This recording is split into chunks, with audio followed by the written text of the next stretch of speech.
Kajian Kitab.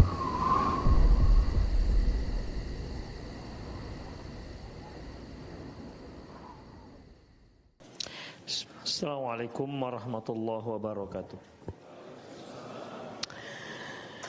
Innal hamdalillah nahmaduhu wa nasta'inuhu wa nastaghfiruh wa na'udzu billahi min shururi anfusina wa sayyiati a'malina may yahdihillahu fahuwal muhtad wa may yudlil falan tajida lahu waliyyan mursyida. Asyhadu an la ilaha illallah wahdahu la syarika lah wa asyhadu anna Muhammadan abduhu wa rasuluh alladzi la nabiyya ba'dah. Wa qala Allah subhanahu wa ta'ala ya ayyuhalladzina amanu taqullaha haqqa tuqatih wa la tamutunna illa wa antum muslimun. Ya ayyuhalladzina amanu taqullaha wa qulu qawlan sadida yuslih lakum a'malakum wa yaghfir lakum dhunubakum wa may yuti'illaha wa rasulahu faqad faza fawzan 'azima. Ya ayyuhan nasu taqu rabbakumul ladzi khalaqakum min nafsin wahidah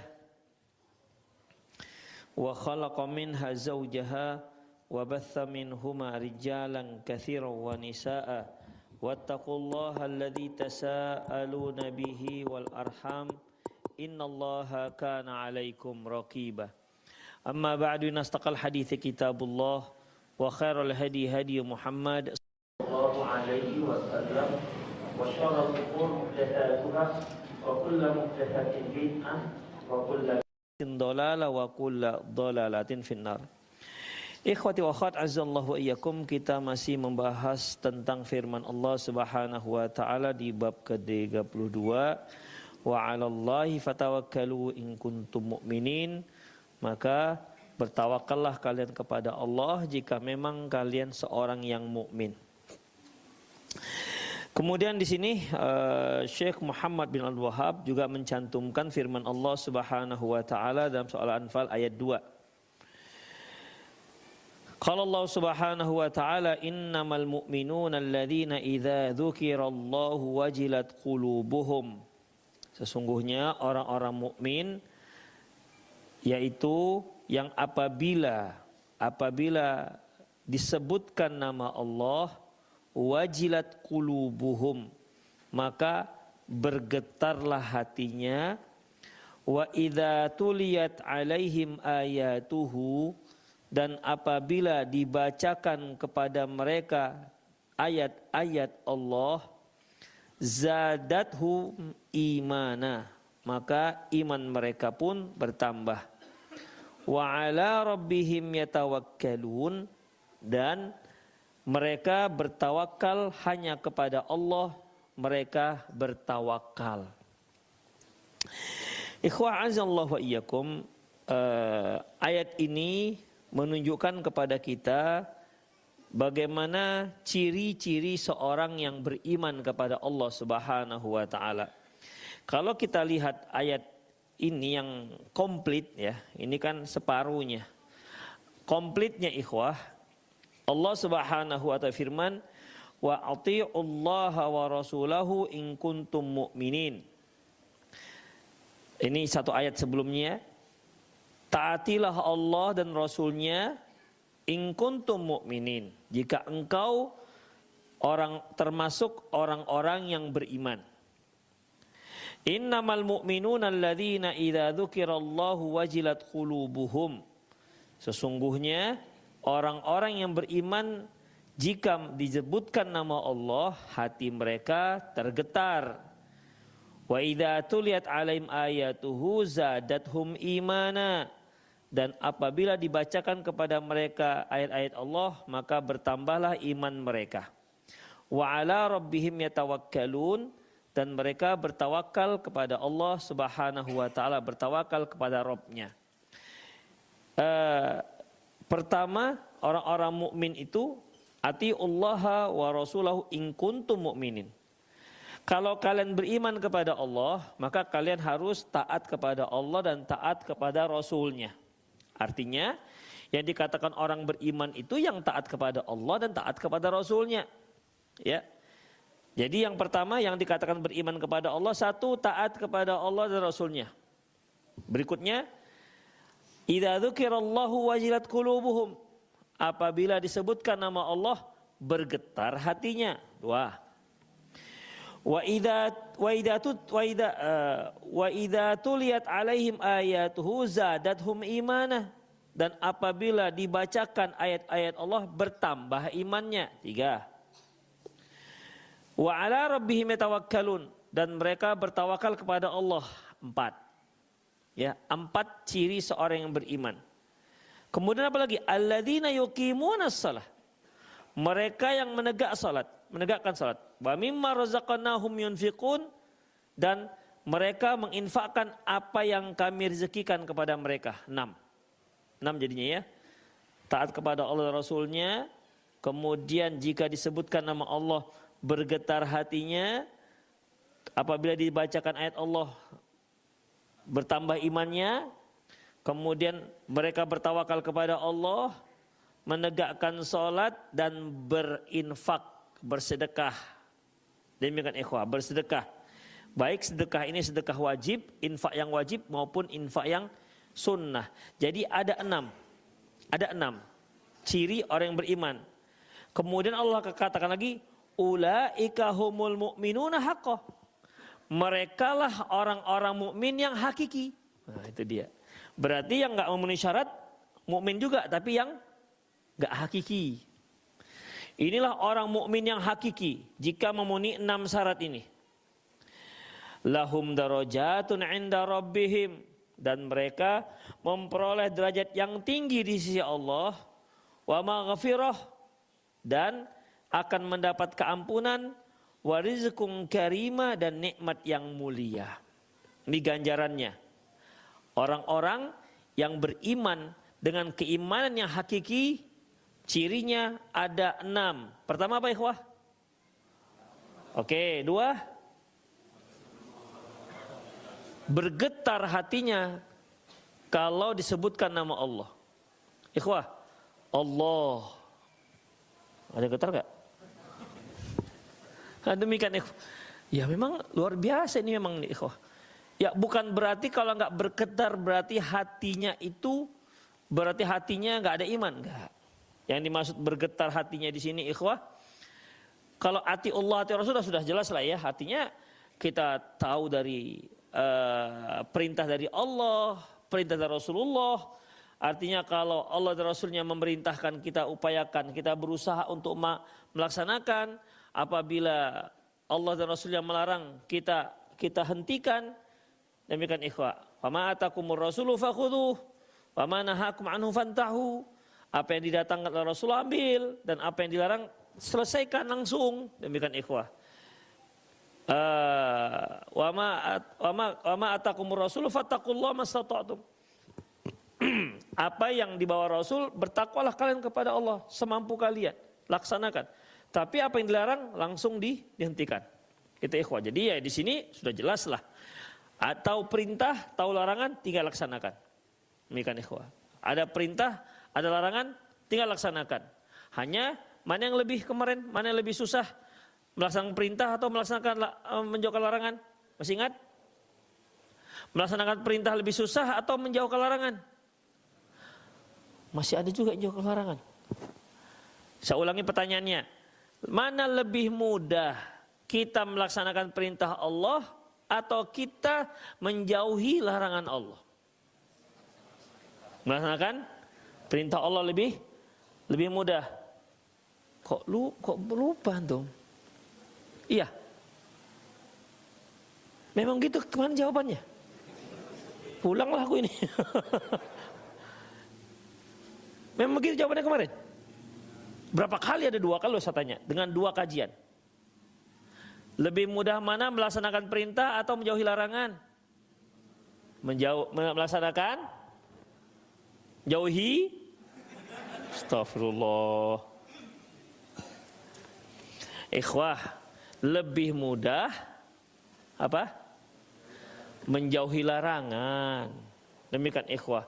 Kalau kita melaksanakan perintah, misalnya Allah berfirman, aqimus shalah, laksanakan salat. Banyak sekali yang harus kita lakukan.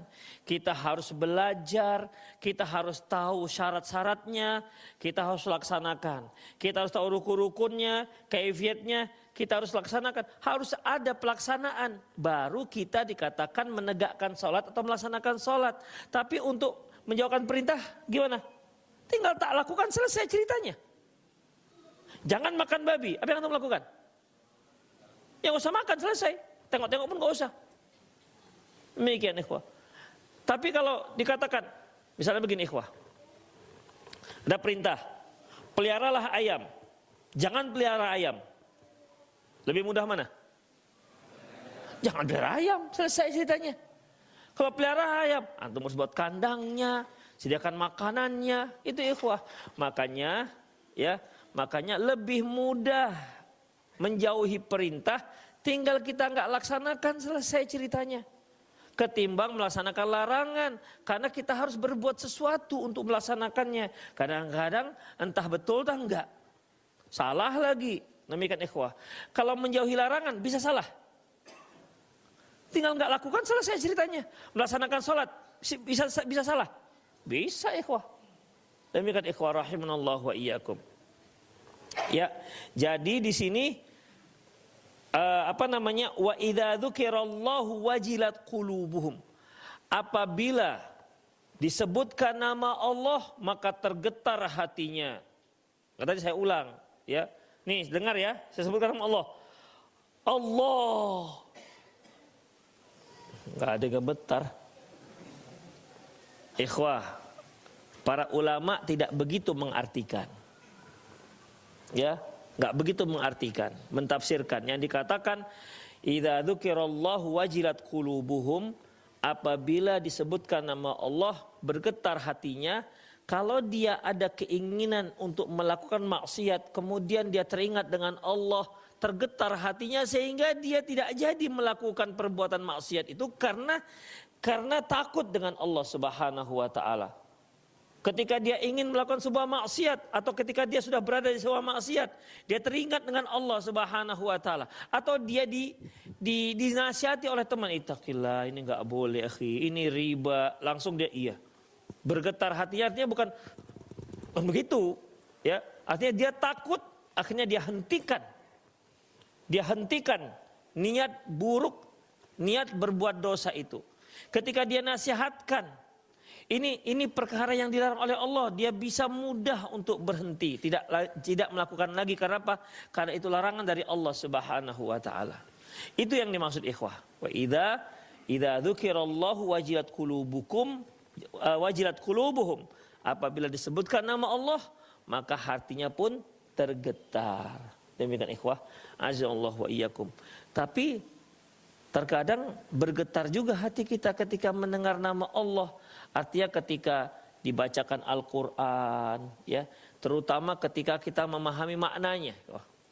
Hati kita sedang bersih. Kadang-kadang kan ada hati kita tuh pas lapang, bersih. Kemudian kita sholat di belakang imam, kita dengar imamnya bacanya bagus, pas pula sesuatu yang mengerikan, bisa loh kita nangis. Dan itu nggak setiap kali disebutkan ayat itu pasti kita nangis, enggak. Ada yang disebutkan juga kali kedua nggak peduli kita, lagi mikir apa begitu. Demikian ikhwah, nggak semua. Demikian, ada yang bisa nangis, ada yang nggak nangis. Ayatnya sama, imamnya sama, tapi satu nangis, satu nggak nangis. Kenapa? Kondisi iman sedang berbeda. Ya, kondisi iman sedang berbeda. Demikian ikhwah. Alladzina idza dzukirallahu wajilat qulubuhum. Apabila disebutkan nama Allah, bergetar hatinya. Apa tadi bergetar hatinya? Takut, dia menghentikan, tidak ada niat, tidak melanjutkan lagi niat buruknya karena dia teringat dengan larangan Allah Subhanahu wa taala.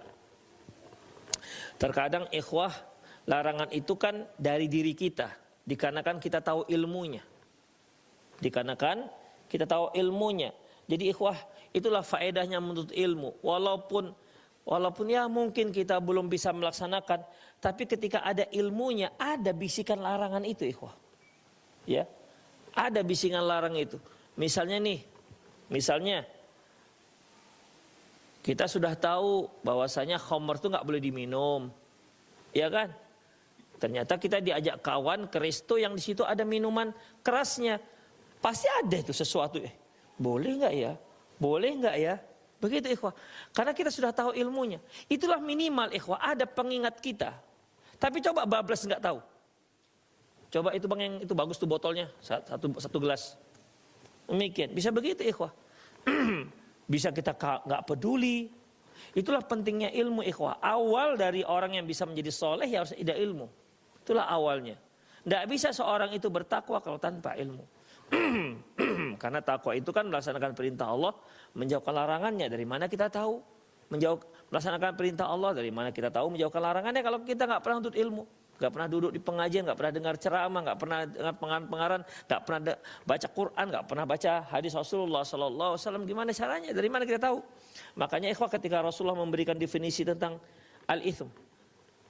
Al-ithmu mahaka fi sadrik wa karihta ayyattali alain nas. Yang dikatakan dosa yaitu apa yang ganjal dalam hati. Dan kamu tak suka kalau ada orang yang melihatnya. Itu dia. Misalnya antum lagi buka-buka HP nih. Antum tahu nih yang dibuka ini nggak bagus. Mungkin bukan maksiat kali, mungkin gambar cewek lah gitu kan, yang nggak pakai jilbab. Lagi nengok. Mungkin lagi mikir, bukan sedang menikmati kecantikannya, saya mikir ini negro apa? Bukan begitu kan? Lewat kawan sebelah, kawan pengajian, nengok kita sedang memperhatikan gambar itu, gambar perempuan. Apa yang kita lakukan ikhwah? Matikan kan? Tadi kan gini kan? Langsung set. Baik. Kalau antum lagi dengar ceramah, nengok ceramah, lewat kawan pengajian, gimana? Beda ikhwah. Kenapa ini langsung kita matikan? Pernah nggak antum ketika nengok HP istri antum lewat tiba-tiba antum matikan? Pernah nggak? Pernah nggak? Nggak pernah? Nggak yakin saya. Pernah nggak? Antum pernah nggak? Pernah nggak? Kan pernah. Parlin. Pernah. Saya juga pernah masalahnya. Demikian. Karena kita tahu itu nggak bagus, ikhwah. Itu nggak bagus. Demikian, ikhwah. Coba seandainya itu bagus, mungkin kita santai-santai aja. Mungkin begitu istri lewat kita kencangkan suaranya. Demikian ikhwah, suamiku sedang dengar ceramah, gitu kan, tilawah. Itulah ikhwah rahimanallah wa iyyakum. Ya, jadi dalam masalah ini mahaka fi sadr, dan ganjal dalam hati. Kenapa dia ganjal? Karena antum punya ilmunya. Coba nggak ada ilmunya gimana? Dek, tengoklah dek sini. Dek. Malah mungkin ngajak kawan. Demikian ikhwah, itulah dia fungsinya ilmu. Kalaupun kita belum melaksanakannya, ganjel dalam hati. Itu ikhwah. Wa karihta ayyattali 'alan nas, dan kamu tak suka kalau ada orang yang mengetahuinya. Itulah dia ikhwah. Wa idza dzukirallahu wajilat qulubuhum. Apabila disebutkan nama Allah, bergetarlah hatinya. Wa idza tuliyat alaihim ayatuhu, dan apabila dibacakan ayat-ayatnya, zadathum imana, bertambah imannya. Ikhwah, bertambah imannya ini juga harus kita fahami apa yang kita baca. Demikian ikhwah. Kalau enggak kita fahami apa yang kita baca, bagaimana kita bisa mengamalkannya? Demikian, zadathum imana. Dan sebenarnya ikhwah, mendengar bacaan Al-Quran itu saja sudah bertambah iman kita. Walaupun kita nggak faham dengan apa yang kita baca. Itulah istimewanya Al-Quran. Makanya Rasulullah katakan, setiap kali baca Quran, ya, satu huruf bi'ashri amthaliha, sebanding dengan 10 kali lipat pahala. Wala aqulu alif lam mim harf, kata Rasulullah. Aku enggak katakan alif lam mim itu satu huruf, walakin aliful harf, tapi alif satu huruf, lamul harf, lam satu huruf, wa mimul harf, dan mim satu huruf. Berarti kalau kita baca alif lam mim, berapa ganjarannya? 30 ikhwah. Dapat 30 kan? Terus paham nggak antum apa mana alif lam mim? Paham nggak? Hah? Enggak kan? Saya juga nggak paham. Demikian. Alif lam mim nggak ada yang paham maknanya. Para ulama beda-beda dalam mentafsirkannya. Ada yang mengatakan bahwasanya ini semua merupakan tantangan bagi manusia. Bahwasanya Al-Quran itu dari huruf-huruf. Demikian. Kita nggak paham membaca makna alif lam mim, tapi ternyata pahalanya ada. Begitulah dengan yang lain-lainnya. Ya, ketika kita membaca misalnya was-sama'i wat-tariq. Antum udah sering baca kan? Udah sering dengar? Udah? Apa artinya? Nggak tahu kan? Tapi ketika membaca was-sama'i wat-tariq, ada pahalanya? Ada ikhwah. Ya, tapi itu masih pahala awal. Bahkan yang bacanya yata-ta'ta, nggak lancar. Kalau was-sama'i wat-tariq, dia apa? Dia lancar. Tapi was-sama'i wat-ta, yata-ta'ta, dia dapat 2 pahala ikhwah. Pahala baca Quran dan pahala kesulitan dia baca Quran. Demikian ikhwah. Ya. Jadi dalam masalah ini Quran itu istimewanya tuh sangat luar biasa. Walaupun kita nggak paham maknanya, tapi bertambah pahalanya. Tapi ikhwah, bukan itu target Al-Quran. Target Al-Quran ini yaitu dia menjadi hudal linas wa bayyinat, sebagai petunjuk bagi manusia dan penjelas. Wal furqan, pembeda antara yang hak dan yang batil.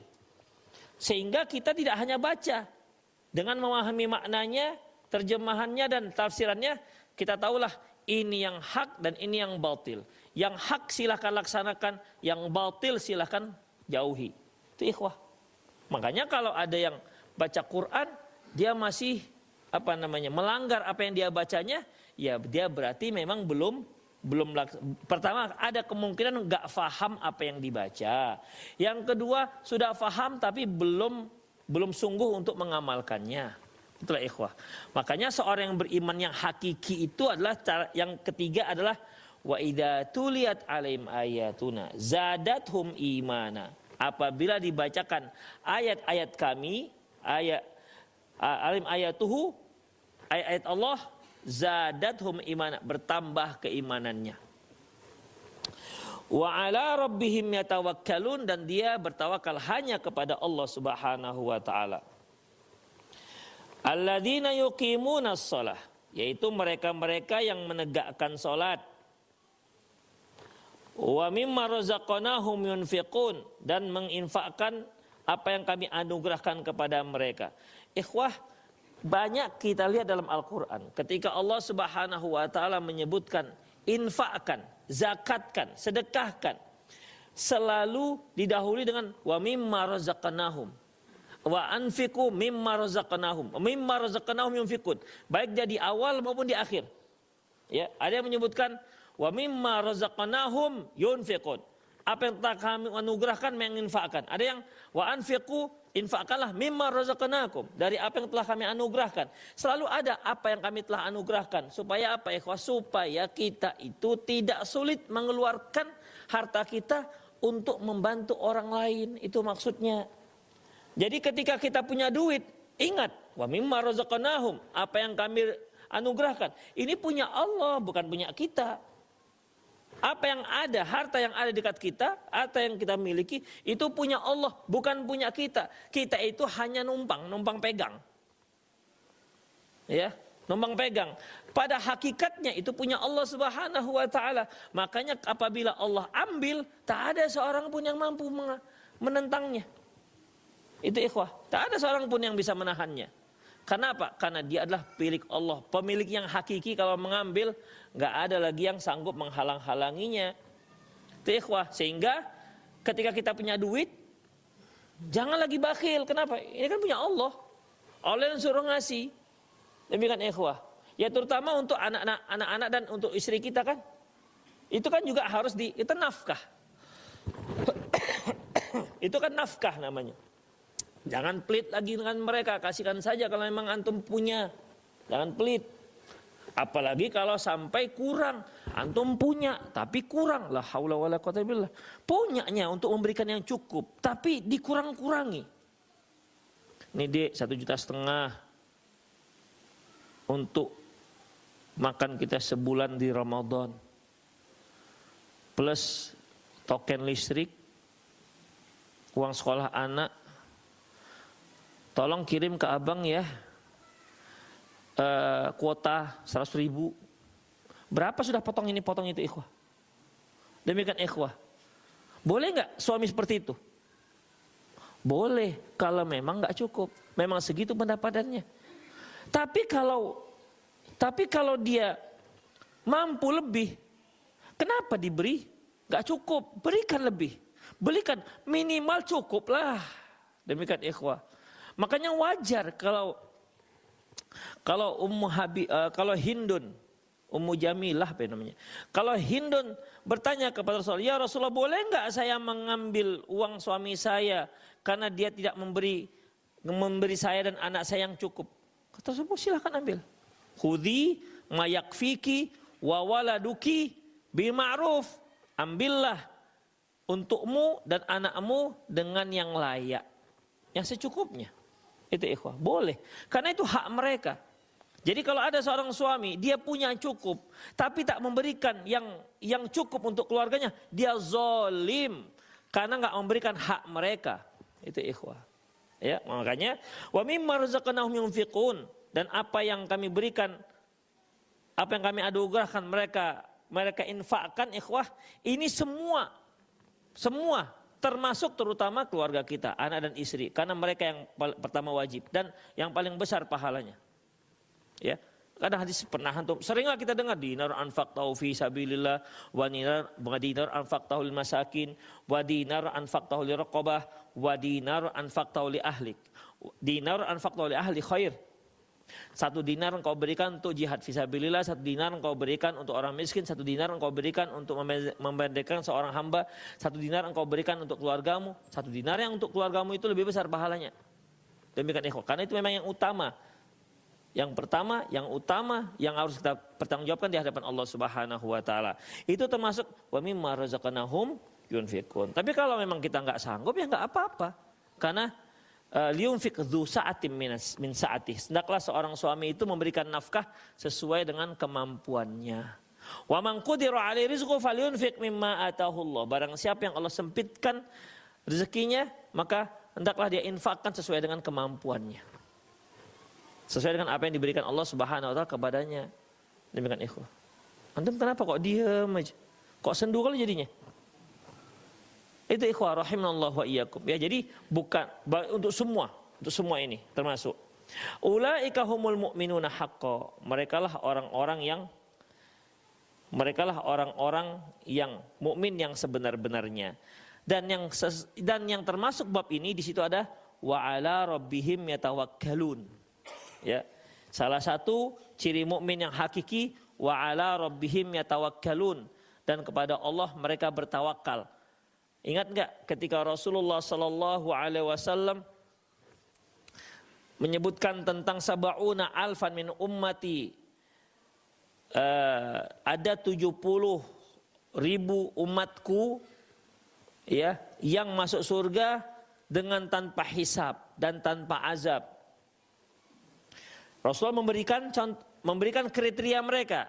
Pertama, la yastarkun wala yaktawun wala yatatayyarun wa ala rabbihim yatawakkalun. 4. Apa dia yang pertama? La yastarkun, tidak minta ruqyah. Dia tidak minta ruqyah orang kepada dirinya. Kalaupun dia meruqyah, ruqyah diri sendiri atau dia meruqyah orang lain. Tapi dia minta orang untuk meruqyah dirinya, dia enggak. Wala yaktawun. Yaktawun ini pengobatan dengan besi panas dan dilekatkan di tempat yang sakit. Dibakar, besinya dilekatkan. Ya, menjerit-jerit orang. Iya, betul. Demikian ikhwah.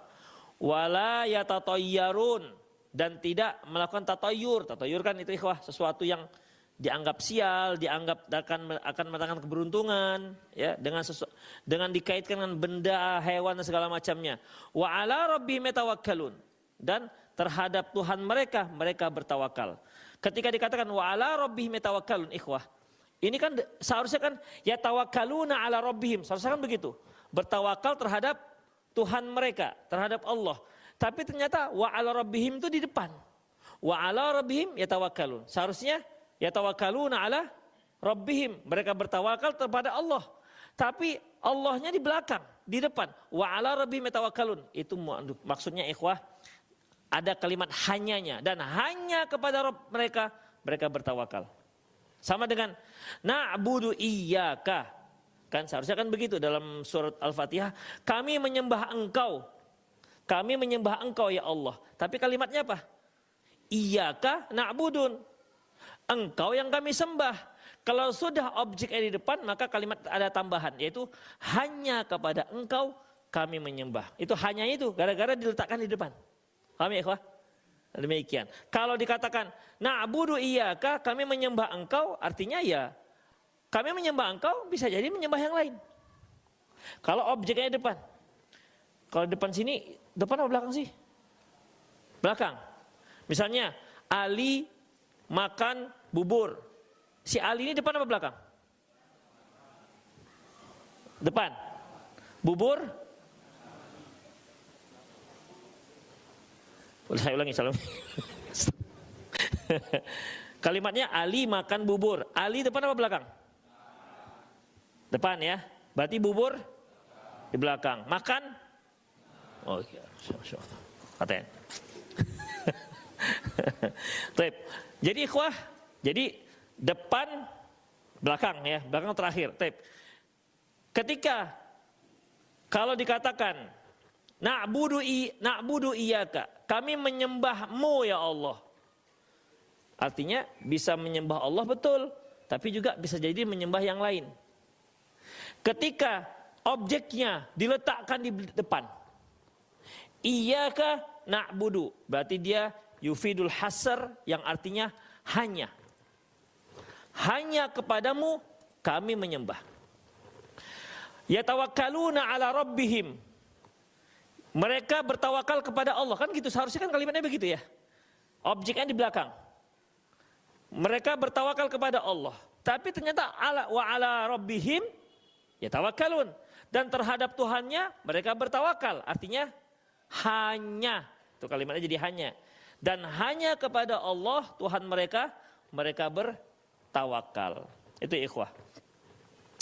Dan di sini tadi orang yang masuk surga dengan tanpa hisab dan azab, pertama mereka yang tidak minta ruqyah, tidak menggunakan pengobatan dengan cara kai, tidak juga tatoyur. Tatoyur ini anggapan sial atau anggapan sesuatu kesialan atau keberuntungan terkait dengan sesuatu benda yang datang, yang keluar, yang bergerak dan seterusnya. Itu semua dikata tatoyur. Dan wa ala rabbihim yatawakkalun, dan hanya kepada Allah mereka bertawakal. Ikhwah, perhatikan. Tidak minta ruqyah. Ada tawakal enggak di situ? Ada kan? Udah, saya ruqyah sendiri, tawakal pada Allah, enggak harus minta orang lain. Kemudian tidak mengkai. Ada tawakal enggak di situ? Ada tawakal enggak? Ada. Kata orang, kita harus mengkai segala macam, ini obat satu-satunya. Dia tahu itu obat yang dilarang, maka tawakal Allah dia enggak gunakan itu. Ada tawakalnya. Kemudian tidak tatayur, ada tawakalnya di situ ikhwah. Ya. Bismillah lah, ini tatayur enggak dibolehkan. Syirik, ada tawakalnya. Jadi sebenarnya di tiga ini mengandung banyak tawakal.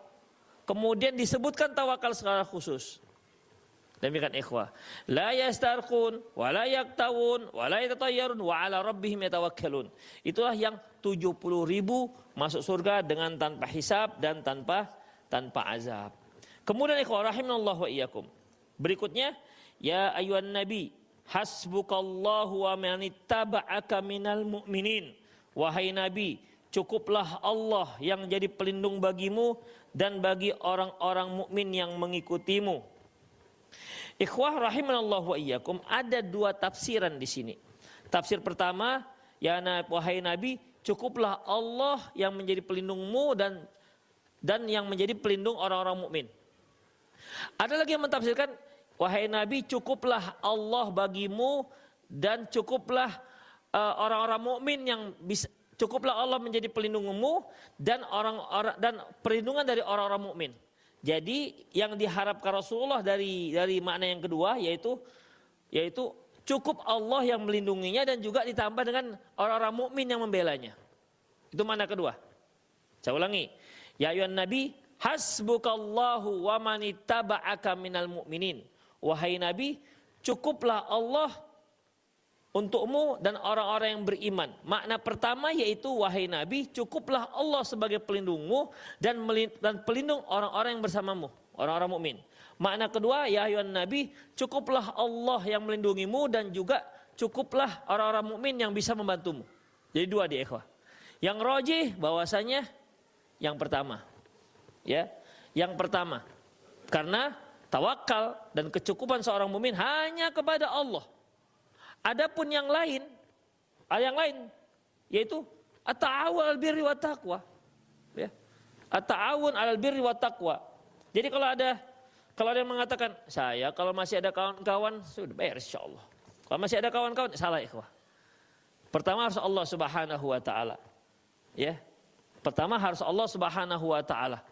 Jadi dalam masalah ini ikhwah rahimanallahu wa iyyakum, kalimat ya ayyuhan nabi hasbukallahu wa manittaba'aka minal mu'minin, yaitu wahai Nabi, cukuplah Allah menjadi pelindungmu bagimu dan juga menjadi pelindung orang-orang mukmin. Selanjutnya itu tadi surah Al-Anfal ayat 64. Berikutnya surah Talaq ayat 3. Wa may yatawakkala 'alallah fahuwa hasbuh. Barang siapa yang bertakwa kepada Allah, niscaya sudah cukuplah Allah baginya. Yang bertawakal kepada Allah, cukuplah Allah baginya. Artinya bagaimana ikhwah rahimanallahu wa iyyakum? Ketika kita sudah menyandarkan diri kepada Allah Subhanahu wa taala, maka sudahlah bergerak, silahkan. Cukup, sudah cukup itu. Kalau sudah Allah bersama kita tawakal pada Allah, sudah, lanjut saja. Fa idza azamta fatawakkal 'ala Allah. Kalau kamu sudah tekad bertakwa, tawakal pada Allah Subhanahu wa taala, dan itu sudah cukup. Demikian ikhwah, itu sudah cukup. Ikhwah rahimanallahu wa iyyakum.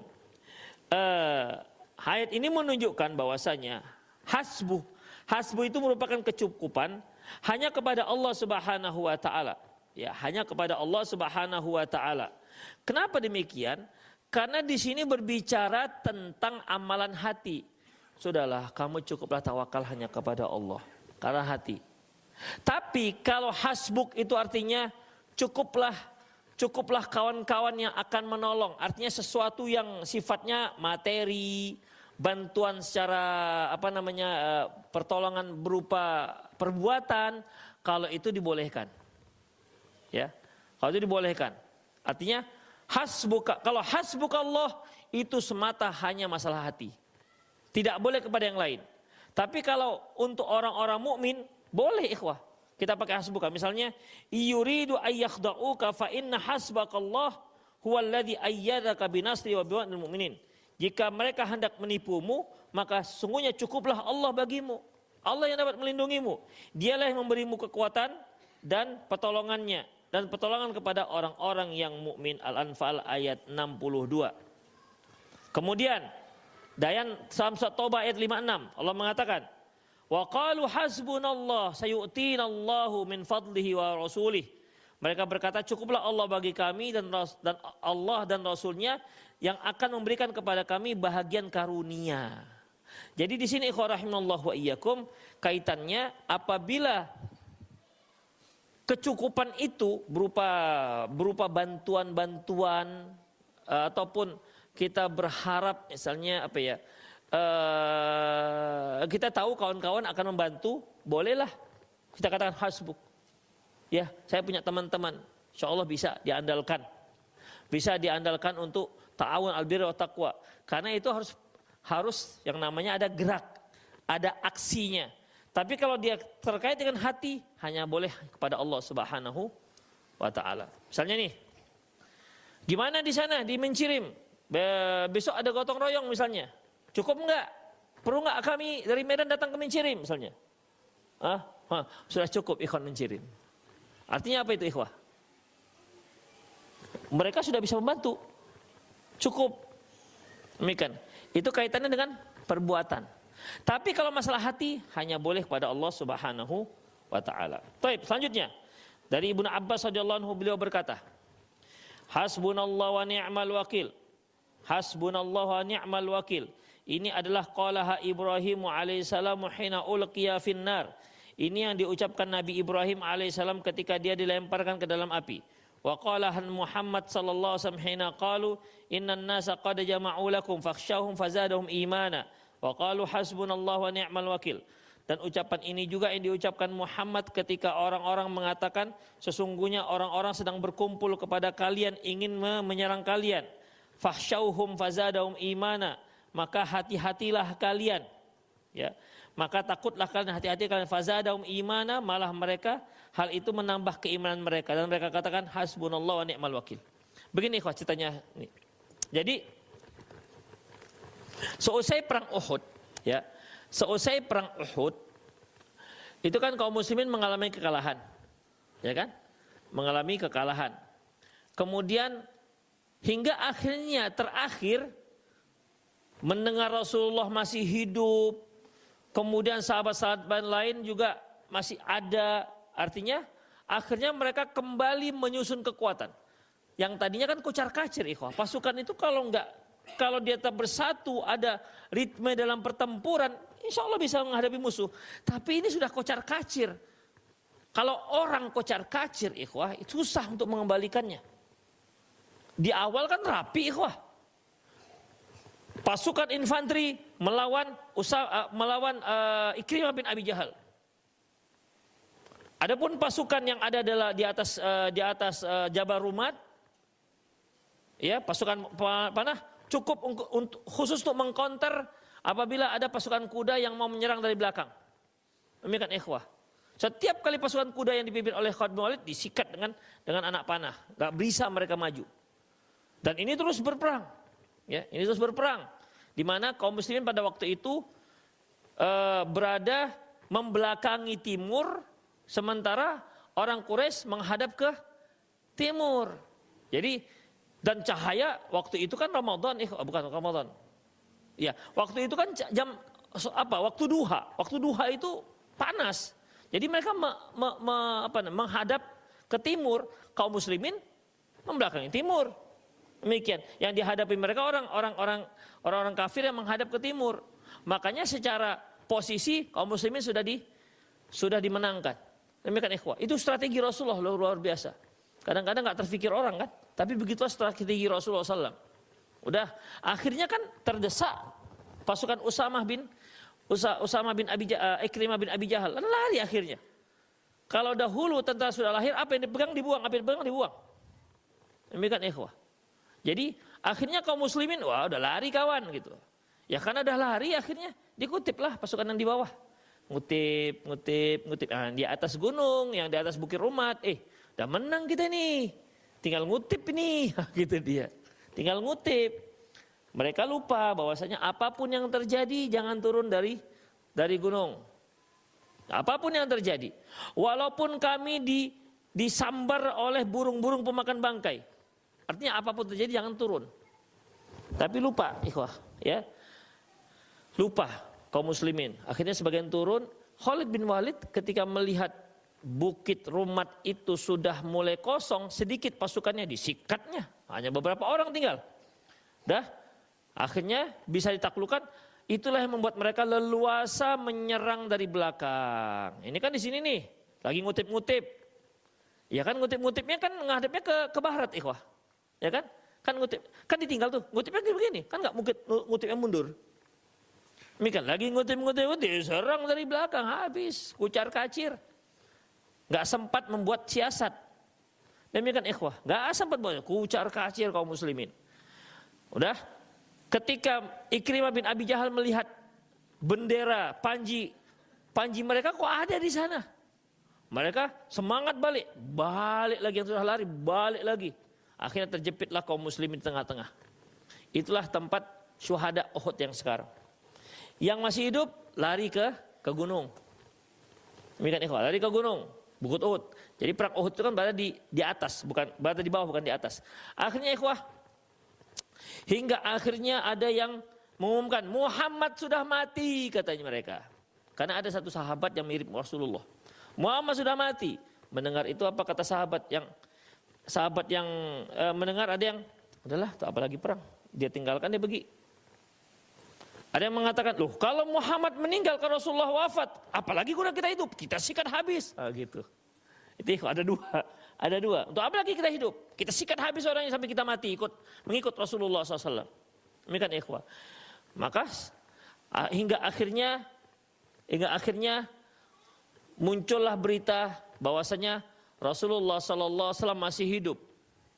Kembali terbangunlah semangat. Ya, orang kafir Quraisy sudah menghentikan serangan. Demikian. Kaum muslimin sudah mulai bisa bersatu lagi, kumpul lagi. Sudah mulai bersatu lagi, orang musyrik pulang. Udah. Kata Rasulullah, coba kalian lihat. Kalau dia pulangnya naik kuda, itu berarti sedang siasat. Bukan ke Mekah itu. Itu dia pulangnya bakal dia balik tiba-tiba untuk menyerang. Demikian ikhwah. Tapi kalau pulangnya naik unta, yang memang mereka pulang tuh semua naik unta, berarti memang pengennya pulang ke Mekah. Itu ikhwah. Udah. Jadi akhirnya ketika melihat itu ternyata mereka pulangnya naik unta, ya. Afwan. Jadi ketika sudah mulai terbangun lagi semangat kaum muslimin, ya. Terbangun semangat kaum muslimin, kemudian kaum muslimin mulai mengejar ikhwah. Mengejar pasukan orang Quraisy ini. Mengejar. Kan dia pulang, dikejar. Di tengah jalan ketemu dengan orang-orang. Hati-hati kalian. Innan nasa qaja ma'ulakum. Orang-orang sedang berkumpul untuk menyerang kalian. Fakhshawhum, takutlah kalian. Itu ikhwah. Tapi pada waktu itu semangat pasukan sudah muncul lagi. Maka mereka katakan hasbunallah wa ni'mal wakil. Itu dia. Hasbunallah wa ni'mal wakil. Gimana? Kejar terus, dikejar. Jadi pasukannya tadi orang Quraisy yang sudah berhasil menewaskan 70 orang, mereka pulang. Udah naik unta. Ketika tahu mereka dikejar, lari mereka. Semakin cepat mereka lari ke Mekah. Enggak berani menghadapi kaum muslimin untuk yang kedua kalinya. Itu ikhwah. Ya. Tapi sempat menggegerkan kaum muslimin ketika mendengar itu mereka tuh pura-pura itu mau balik nyerang. Kaum muslimin kan luka-luka ikhwah. Ya. Kaum muslimin luka-luka pada waktu itu. Tapi itulah ikhwah, semangat itu memang luar biasa. Akhirnya udah bismillah, hasbunallah wa ni'mal wakil, kita kejar mereka. Dikejarlah pasukan yang dipimpin oleh Abu Sufyan. Yang di situ ada Khalid bin Walid. Ternyata keder juga mereka untuk peperangan yang kedua. Mereka lari, pasukannya lari. Gak berani menghadapi kaum muslimin. Makanya ikhwah, ada yang menyebutkan sebenarnya perang Uhud itu menang kaum muslimin apa kalah sih? Itu dia. Menang apa kalah sih? Dibilang banyak yang tewas, iya betul. Tapi kan sempat kalah. Terakhir dikejar, tapi kan sempat lagi. Gak terjadi peperangan yang kedua di perang Uhud itu. Demikian ikhwah. Itulah ucapan Rasulullah dan para sahabat pada waktu itu. Hasbunallah wa ni'mal wakil. Demikian ikhwah. Ya. Demikian juga ketika Nabi Ibrahim ketika mau dilempar ke api. Itu kan ucapan Nabi Ibrahim. Hasbunallah wa ni'mal wakil. Jadi kalau antum misalnya mau menghadapi sesuatu, mungkin ada rasa takut, ucapkan hasbunallah wa ni'mal wakil. Ya. Hasbunallah wa ni'mal wakil. Antum pulang ke rumah, biasanya yang pertama sambutan kena repet. Hasbunallah wa ni'mal wakil. Ya begitu ikhwah. Hasbunallah wa ni'mal wakil. Demikian ikhwah. Ya kan ada yang begitu, tapi kan itu jarang istri kayak gitu. Apakah mencirim-cirim ini insya Allah bagus lah ya kan.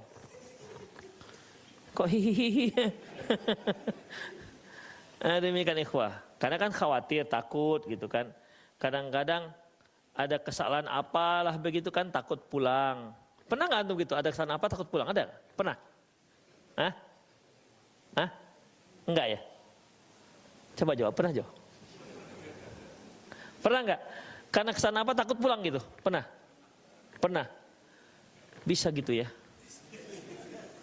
Ya memang ada yang begitu ikhwah. Nah, kalau begitu Pak, ucapkan apa tadi?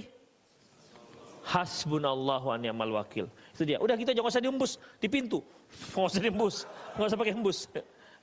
Hasbunallahu wa ni'mal wakil. Itu dah, insyaallah tenang hati. Demikian ya. Pokoknya kita serahkan hanya kepada Allah Subhanahu wa taala. Apalagi misalnya antum mau berhadapan dengan siapa begitu agak takut-takut, begitu ada gentar gitu. Hasbunallahu wa ni'mal wakil. Itu ikhwah, ya. Apalagi misalnya antum mengurus apalah begitu, biasanya disusahkan orang, urusan ini harus ini harus itu. Bismillah, hasbunallah wa ni'mal wakil.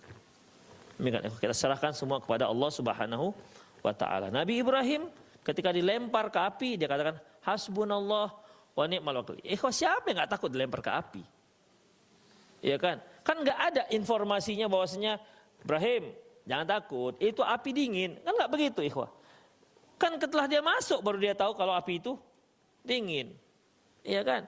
Antum ketika antum tahu istri enggak marah ketika antum pulang, kan enggak ada masalah. Demikian. Tapi ketika kita mau, ini biasa kena marah lah ini. 3 hari enggak pulang, enggak ada berita apa-apa. Kena marah kan? Kalau 3 hari enggak pulang, enggak ada berita apa-apa, tetap ngirim, insya Allah enggak ada masalah itu, ikhwah. Tetap ngirim. Ini masalahnya 3 hari enggak ngirim-ngirim. Bismillah. Hasbunallah wa ni'mal wakil. Gitu dia. Ya.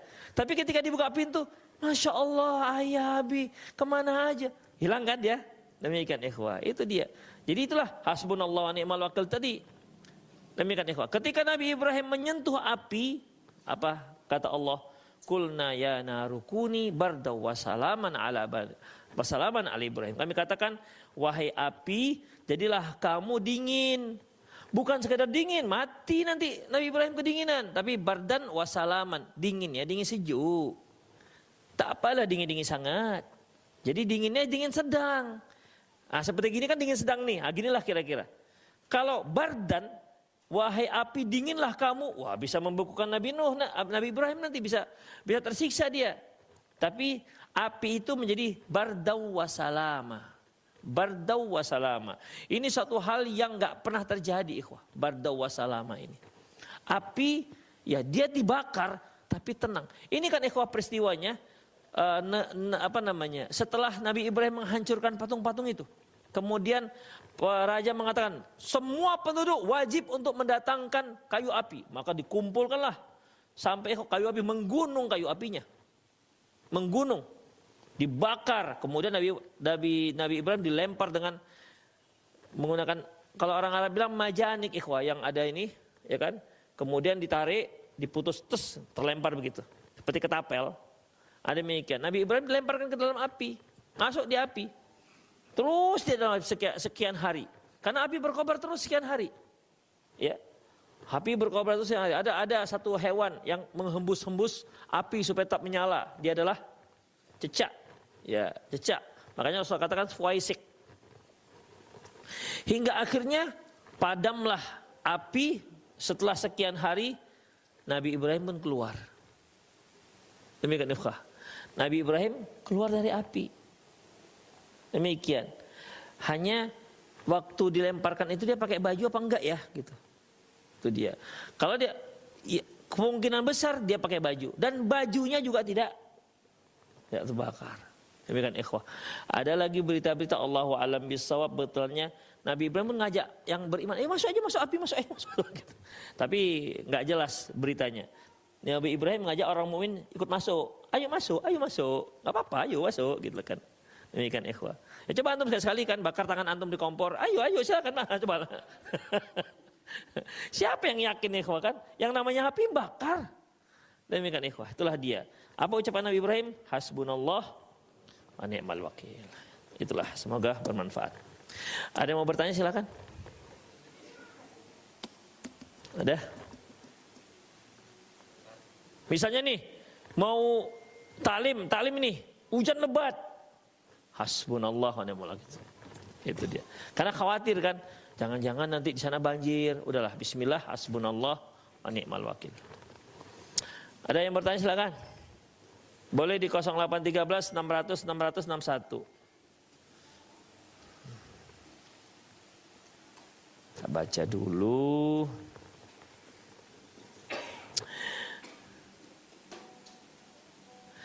Jika harus memilih manakah yang kita pilih untuk memberi makanan saat Ramadan antara keluarga, tapi kita tidak tahu ia tak berpuasa, dan orang yang kita kenal tapi bukan keluarga, dia berpuasa dan rajin sholat ustadz. Ikhwah, kalau kita memberi keluarga, ya, memberi keluarga itu pahalanya dua, pahala sedekah dan pahala kerabat, penyambung silaturahmi. Demikian ikhwah. Dan itu yang lebih utama. Wa ul arhami ba'dhum aula bi ba'din fi kitabillah. Dan yang ada hubungan rahim itu lebih utama sebagaimana yang ditetapkan oleh Allah dalam kitab-kitabnya. Itu yang ada hubungan itu yang ada hubungan rahimnya. Adapun tapi dia kan nggak berpuasa Ustadz. Ya masalah dia nggak berpuasa itu urusan dia, bukan urusan kita. Adapun kalau antum memberi yang bukan kerabat yang berpuasa, lain lagi pahalanya. Ya, sebagaimana sabda Nabi sallam, "Man fattara sha'iman kana lahu ka ajri sha'imih." Barang siapa yang memberikan bukaan orang yang berpuasa, maka dia mendapatkan pahala orang yang berpuasa tersebut. Ini merupakan salah satu cara cerdas dalam mendapatkan amalan puasa. Kalau kita sendiri yang berpuasa, kan hanya satu. Tapi kita bisa melipat gandakan dengan cara apa? Mentraktir makanan, ataupun dengan memberikan bukaan. Masih ada jadwalnya itu untuk bukaan, masih banyak. Masih banyak itu. Demikian ikhwah. Tuh, untuk bukaan. Antum memberikan bukaan kepada 5 orang, jadi 5 puasa dapatnya. Itu ikhwah, 5 puasa, gak hanya 1 kan? Itu ikhwah. Mengajak 6 orang, jadi 6 dapatnya. Dan orang yang berpuasa itu gak berkurang. Kita pernah buat buka puasa bersama di Masjid Jami. Kamu Lalang, tahu kan? Ada beberapa kali di teras itu ada bapak-bapak, kakek-kakek. Ayo kek kita buka puasa bareng dalam. Gak mau dia. Kenapa kek? Nanti puasa saya kalian ambil pahalanya. Gitu. Sengaja dia bilang gitu. Nanti kalian ambil puasa pahala saya. Enggak kek, puasa kakek enggak apa-apa, enggak berkurang. Kami bertambah gitu kira-kira.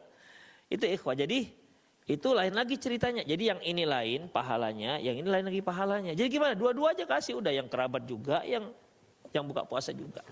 Kan ikhwah. Tapi itu ikhwah memang hanya untuk yang buka puasa, untuk sahur enggak. Itu pula dia.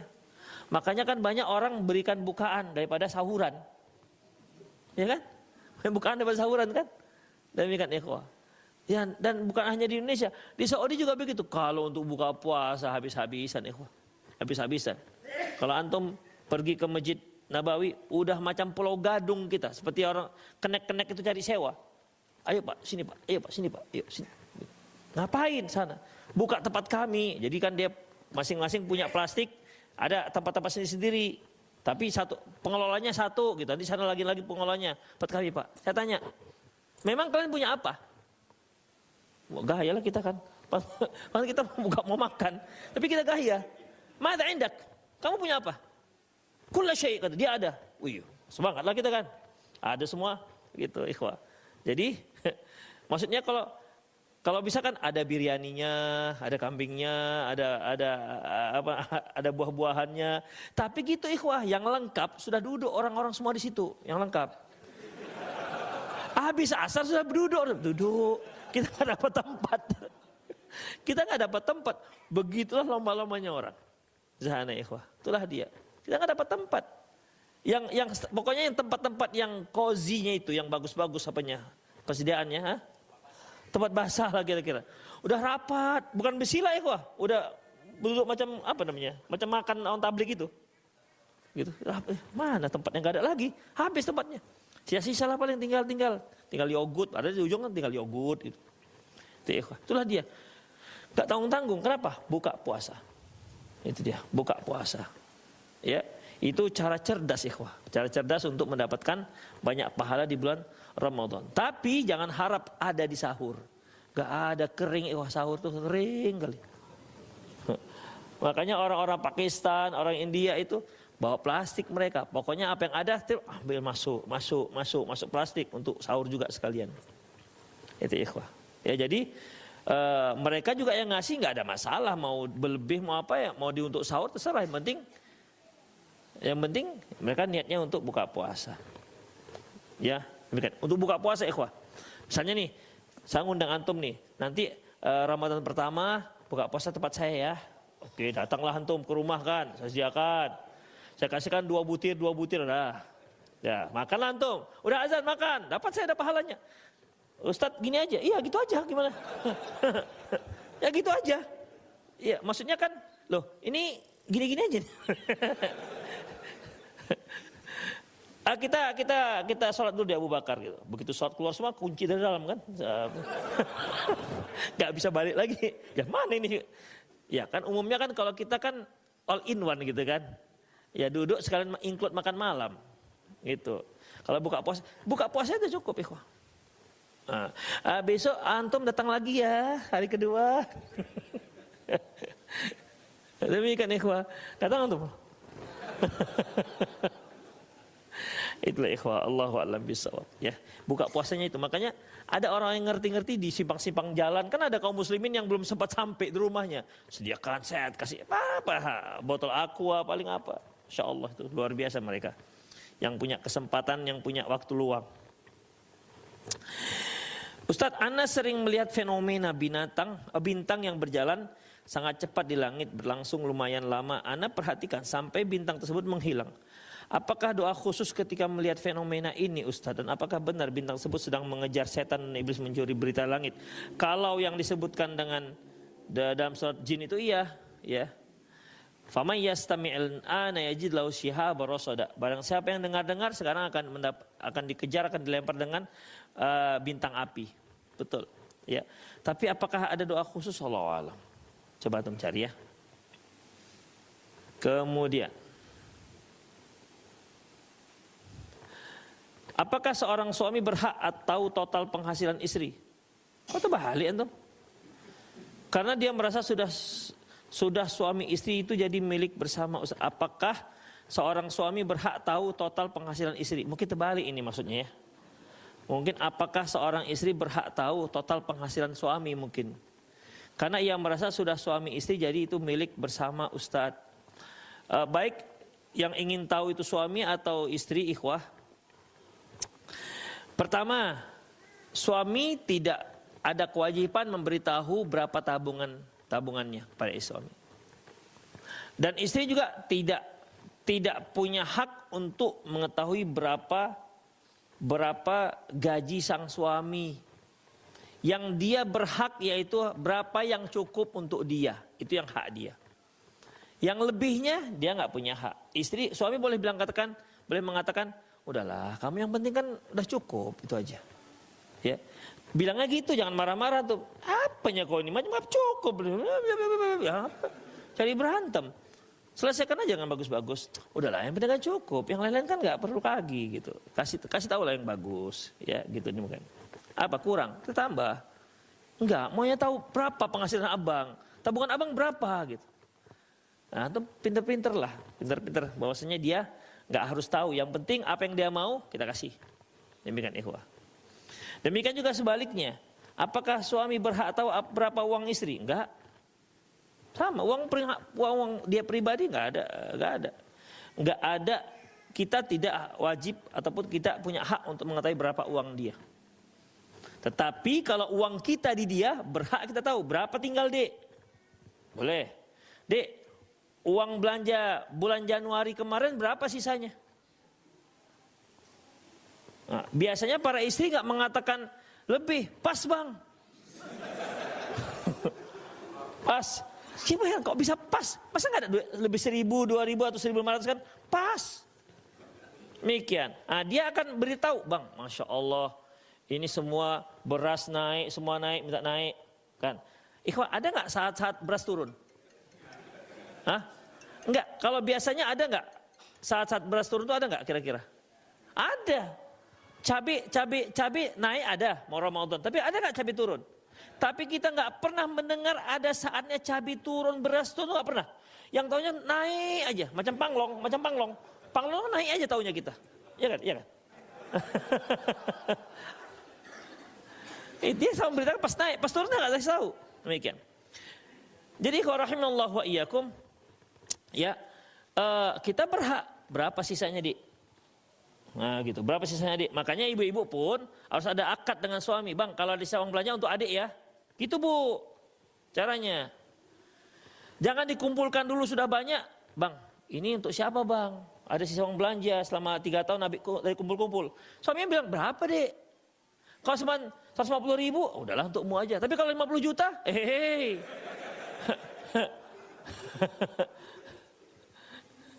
Itu dia, ya.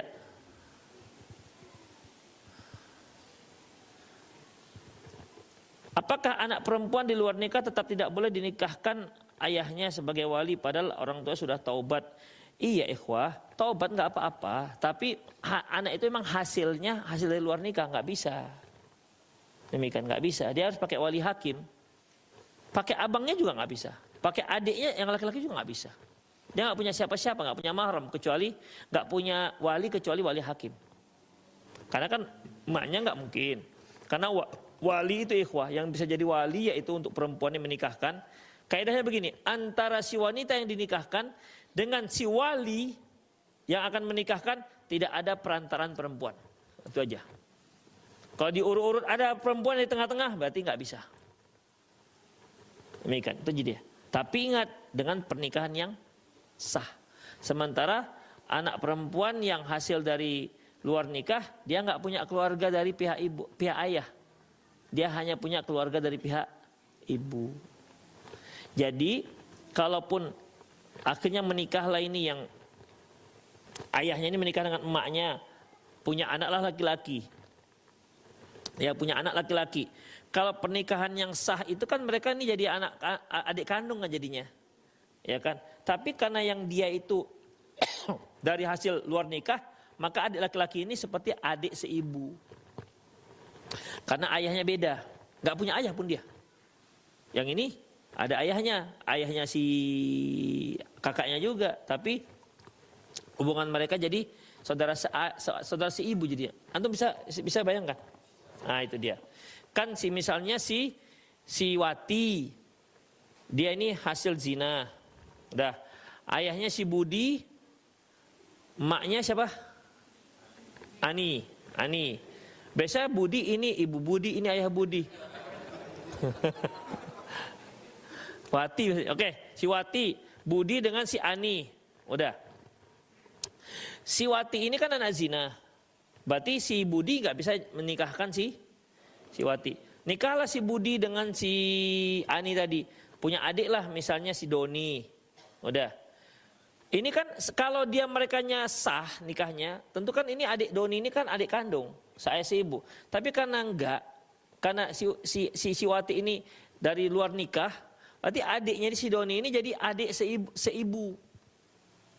Karena ada hubungannya hanya hubungan seibu, hubungan ayah, dia nggak punya ada hubungan seayah. Dari ayahnya nggak ada. Makanya saudara seibu tidak bisa jadikan sebagai wali. Saudara seayah bisa. Ya. Soal saya bisa, misalnya Parlin punya istri, si Wati dan si Joni. Kok Joni sih? Wati dan si Susi misalnya. Dari si Susi punya anak, dari si Wati punya anak. Udah. Punya anak satu laki-laki perempuan. Ini mereka seayah. Karena emaknya beda. Nah, ini bisa jadi nikah. Bisa menikahkan, bisa jadi wali. Tapi kalau si Susi punya suami 2, bisa nggak? Bisa, tapi nggak sekali pakai. Mungkin meninggal atau cerai, gitu kan? Jadi seibu nggak bisa jadi wali. Ya, sedikit lagi.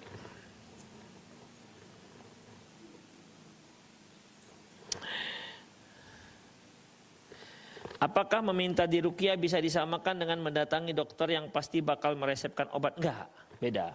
Ya, karena ruqyah dengan resep itu beda. Saat ini apakah sama dengan operasi bedah? Enggak, beda. Karena itu dicap ya, memang dicap, diletakkan tempat yang sakit. Hanya memang pernah ada yang nanya, Ustadz, bagaimana dengan khitan yang dipakai? Bukan laser itu kan seperti elemen gitu kan? Seperti kawat elemen yang dipanasi gitu ya kan, kemudian itu dijepit gitu kan, demikian. Itu gitulah kayak itu. Tapi ini kan pakai listrik, sementara ini pakai pakai api, demikian ikhwah. Pernah nanya, itu termasuk enggak ya? Allahu a'lam. Sekarang juga begitu ikhwah, untuk memotong, kalau dulu kan untuk operasi, tindakan itu kan pakai gunting, sekarang enggak lagi. Sekarang pakai besinya itu tapi sudah panas. Jadi dia ketika dia menggores, dia membelah, tajam, karena dia panas, langsung menutup lukanya. Ngerti kan teman? Kalau gunting, mencorot darahnya kan? Tapi ini enggak, ini pisau, dipotong gini pisau biasa. Tapi ini pisaunya tajam, tapi pisaunya itu dialirkan panas. Jadi begitu dia membelah, langsung menutup darahnya karena panas. Demikian ikhwah. Ada yang nanya juga apakah itu Allahu a'lam. Itu teknologi yang terakhir ikhwah. Begitu sekarang. Jadi enggak lagi berdarah dia. Enggak lagi berdarah. Kemudian nanti enggak main jahit, tinggal plaster aja. Oke lah ikhwah ya, udah mau jam 10 kurang 15. Demikian semoga bermanfaat. Aku qouli hadza wa astaghfirullah li wa lakum wa lisal muslimin innahu wal ghafurur rahim. Subhanakallah wa bihamdik asyhadu an la ilaha illa anta astaghfiruka wa atubu ilaik. Wa akhiru da'wana alhamdulillahi rabbil alamin. Assalamualaikum warahmatullahi wabarakatuh.